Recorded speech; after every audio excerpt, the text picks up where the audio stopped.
Now that you understand what is a sequence, and now that you know that a sequence is just a function in the natural numbers domain, we can go to the easiest sequence that you can find out, that is the arithmetic sequence. What is the arithmetic sequence? It's a sequence whose recursive formula, or a sequence that has something very special, in which you're adding or subtracting the same value every time you pass from one term to another. So let's just imagine this sequence that starts with 2, then I'm going to add 2, 4, 6, 8, 10. So as you can see here, I'm just adding the same term all time. I'm just adding by 2.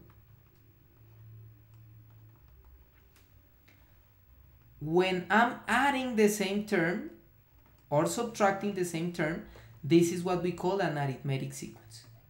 So the sequence is arithmetic.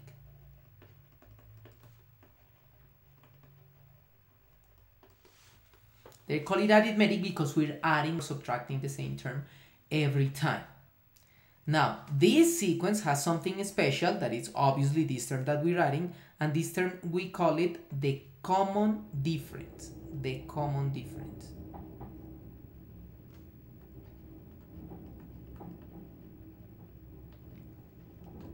The common difference.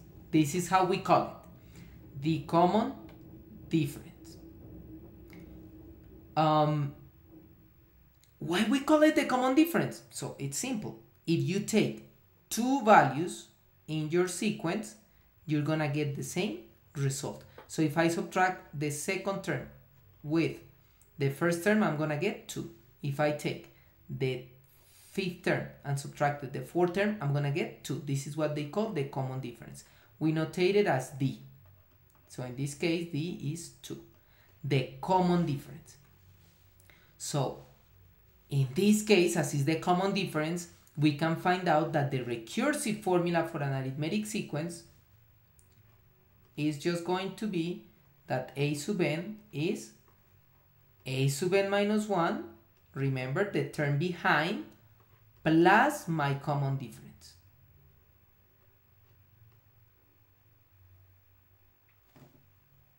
Plus the common difference. So if you have the plus the common difference, in this case it will be plus 2. So in this special case,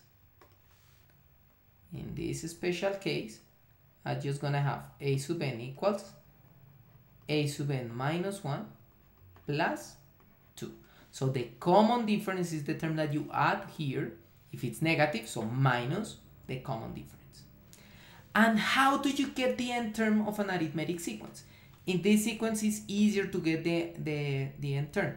But observe what's gonna happen. As I'm adding 2 by 2, it means that if I'm in the first term and I want to get the third term, the fourth term, I need to add 3 times the common difference.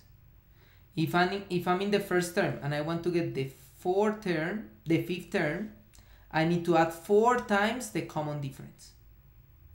If I'm in the first term and I want to get the 20th term, I need to add 19 times the common difference.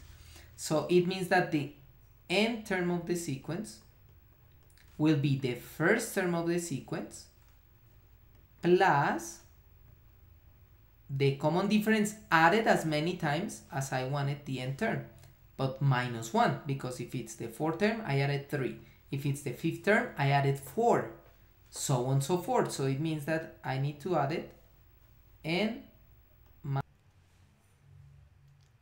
okay, I got caught, so I just need to remind you that as I'm adding many times, but if I want the fourth term, so I'm adding 3 times. If I need the fourth term, I'm adding 4 times, so it will be n minus 1. 1 term behind. So this is the end term of the sequence. This is kind of doing Poincare form for a linear function. Observe. This will be like x minus 1. This will be the first term. So this is kind of doing Poincare. If you have a linear function in Poincare form, I'm just going to move here. If I have a linear function in Poincare form, I have y minus y0 equals m x minus x0. So let's say that I solve for y. So I can rewrite this as y0 plus m x minus x0. So imagine that in this case, what I'm just doing is just y becomes a sub n, y sub 0 is the first term, and x sub 0 is 1. The first term, so it means that n is 1, x is n, and the gradient is the common difference. So it means that I could do the n term in the form mx plus b, but in this case will be d, the common difference n, plus b. Now, how to find b? You can use the same strategy we use in the video of linear equations or linear functions to calculate b. For example, in this case, I know that the common difference is going to be 2, so it means that a sub n is 2n plus b. But this is what happened. If n equals 1, the n term should be 2. So for n equals 1, a sub 1 should be 2. So it means that 2 equals 2 times 1 plus b. That implies that b is 0. So for example, this term, in this arithmetic sequence, the n term is just 2n. So a sub n equals 2n. That will be this option. What happens if I use this option, point slope? So a sub n is equals to a sub 1, that is going to be 2, plus common difference, that is 2, n minus 1. In both cases, it should be the same. It's gonna give you the same. Okay? And this is how you understand arithmetic sequences. Look at that, arithmetic sequences are just sequences that we can see them as linear functions. Now, I'm going to show you another example because I think this example was very easy. So let me show you with another example of an arithmetic sequence. Let's say that the sequence is 2.8, then the next term is 2.4, then the next term is 2.0, then the next term is 1.6. So identify if you have a common difference. If two consecutive terms, the subtraction or the distance between two consecutive terms is the same. Look at that, in this case is minus 0.4. Minus 0.4. So it means that this is the common difference. So the common difference is negative 0.4 or 4/10.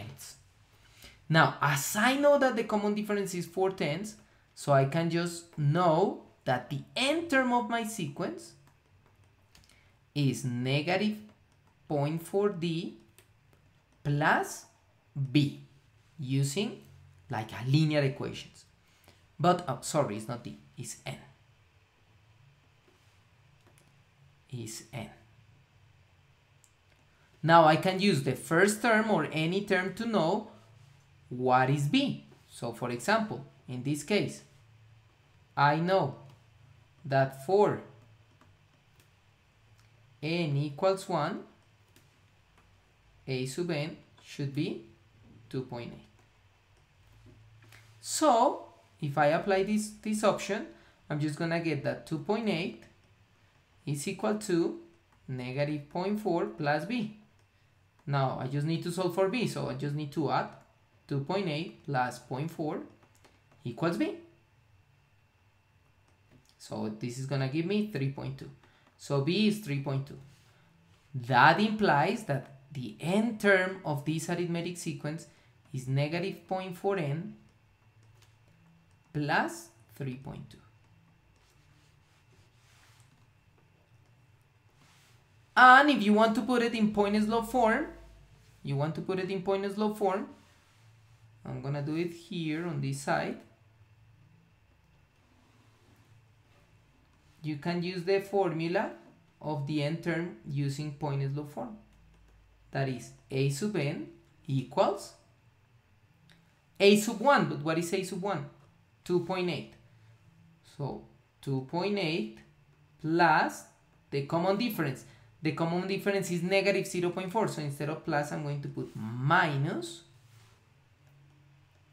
0.4 and minus 1. Both cases are allowed, both options are correct. And this is how you can understand arithmetic sequences, and this is how you can work with arithmetic sequences. So just remember, the arithmetic sequence is just a sequence in which the terms, two consecutive terms, the distance between two consecutive terms is the same, the common difference, or you're adding or subtracting the same value all time. The recursive formula is just the term behind plus or minus the difference, the common difference. Should be the common difference plus the common difference or negative. And the expression of the arithmetic sequence, it should be kind of a linear function. Now my hint for you is to practice this part by doing an exercise. So I propose you to establish if this is an arithmetic sequence, and if it is, just get the n term by using any of the two options you want. So this is the,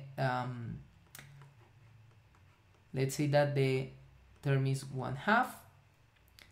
Then we have 3/4. Then we have 1, and so on, so forth. Try to identify if we have a common difference. If you have a common difference, then find the n term of this sequence.